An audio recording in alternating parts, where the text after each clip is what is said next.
2024નું વર્ષ શરૂ થયું ને, ગુજરાતી ફિલ્મો તો ધડાધડ આવી. પહેલા 4-5 મહિનામાં તો ધડાધડ ફિલ્મો, એક મહિનામાં 4 ફિલ્મો આવી. પણ કલેક્શનની દ્રષ્ટિએ ફિલ્મ કમાલ એકેય ન કરી ગઈ. હા, કોન્ટેન્ટની દ્રષ્ટિએ ફિલ્મો ઘણી સારી હતી. કસુંબો લઈ લો, ઈટા કીટા લઈ લો, કમઠાણ લઈ લો, આવી 4-5 ફિલ્મો હતી 2024ના અડધા વર્ષ સુધીમાં, જે કલેક્શનની દ્રષ્ટિએ નિરાશ કર્યા. પણ કોન્ટેન્ટની દ્રષ્ટિએ ફિલ્મોએ આપણને ઇમ્પ્રેસ કર્યા. પછી અડધું વર્ષ પૂરું થયું અને એક ફિલ્મ આવી જે ડાયરેક્ટ ટોપ 3માં ઠેકડો મારી ગઈ. બોલો, જમકુડીની વાત તમને કરું છું અહીંયા. કલેક્શનની દ્રષ્ટિએ પણ ફિલ્મે જમાવટ કરી દીધી અને કોન્ટેન્ટની દ્રષ્ટિએ પણ ફિલ્મે જમાવટ કરી દીધી. હવે તો ક્યાંક ને ક્યાંક મેકર્સે આ ફિલ્મના બીજા ભાગ વિશે વિચારવું પડશે, આવું મને લાગે છે. કઈ રીતે વિચારવાનું, કેવી સ્ટોરી, એ બધું મેકર્સ ઉપર છે, આપણા પર નથી. પણ વિચારવું પડશે એકવાર.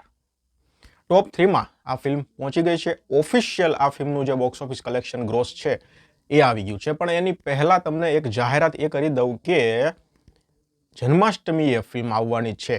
કઈ તો કે ફક્ત પુરુષો માટે. 15 ઓગસ્ટે આવવાની હતી, ફિલ્મ પોસ્ટપોન થઈ ગઈ છે. આમ તો પહેલાં જન્માષ્ટમી આવવાની હતી, પણ પછી ખબર નહીં મેકર્સને શું તો પ્રીપોન કરી નાખી, પાછી પોસ્ટપોન કરી નાખી. એટલે જ્યાં હતા ત્યાં ને ત્યાં જન્માષ્ટમી 23 ઓગસ્ટના રોજ ફક્ત પુરુષો માટે ફિલ્મ છે એ આવવાની છે. ઓફિશિયલ જાહેરાત થઈ ગઈ છે. તો હવે વાત છે આપણે જમકુડીની. તો આ ફિલ્મ છે ને 25 કરોડ રૂપિયા ગ્રોસ કલેક્શન થઈ ગયું છે આ ફિલ્મનું, અને 3જા નંબર પર આવી ગઈ છે. ટોપ 10માં આ ફિલ્મ 3જા નંબર પર આવી ગઈ છે. 3જા નંબર પર કઈ ફિલ્મ હતી તો કે દેશ રે જો દાદા પરદેશ જોયા. એ ફિલ્મનું કલેક્શન 22 કરોડ રૂપિયા હતું.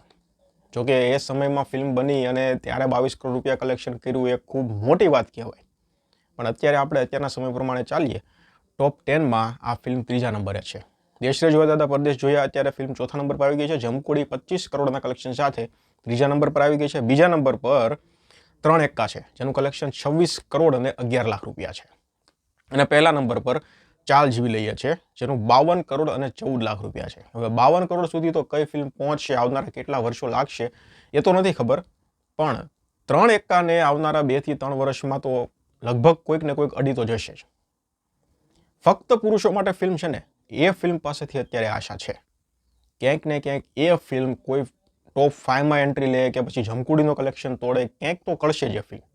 હવે શું કરશે એ તો જન્માષ્ટમીએ રિલીઝ થાય, કોન્ટેન્ટ કેવો નીકળે છે અને એના પછી અટકળો લગાવવાનું ચાલુ કરશું આપણે. આમ તો ટ્રેલર આવે એમાં જ લગભગ વધારે ખબર પડી જશે આપણને કે ભાઈ કઈ રીતનો કોન્ટેન્ટ છે. છતાં ફિલ્મ આવે પછી અટકળો લગાવવાનું શરૂ કરીએ તો વધારે સારું. તમને અત્યારથી શું લાગે છે, આ ફક્ત પુરુષો માટે ફિલ્મ છે એ જમકુડીનો રેકોર્ડ તોડશે, ટોપ 5માં એન્ટ્રી લેશે? શું લાગે છે? તમારું જે કંઈ માનવું હોય એ કમેન્ટ સેક્શનમાં મને જણાવી દો. ધન્યવાદ.